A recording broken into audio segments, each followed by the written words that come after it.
校的9月初1就要开学了，为着要加强着校园的防疫工作，云林斗六市公所的清洁队这几天是到市内的国小每一间国小来加强消毒。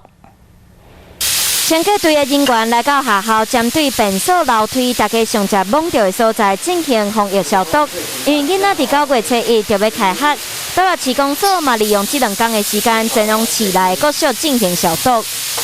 安尼消毒会使讲在让儿童进入校园之前可以更安全。学校嘛讲，未来落实消毒、挂水暗，阁有使用防疫隔板等等的措施，会尽量让接送学生上下课的家长踮伫校门口，避免进入校园。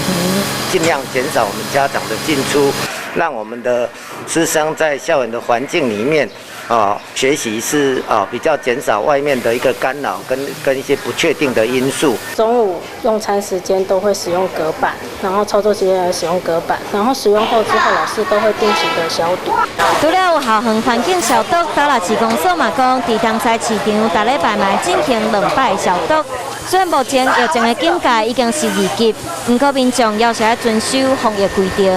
人群比较多的地方，还是比较群聚的地方德乐市公所都会陆陆续续做一个大面积的消毒。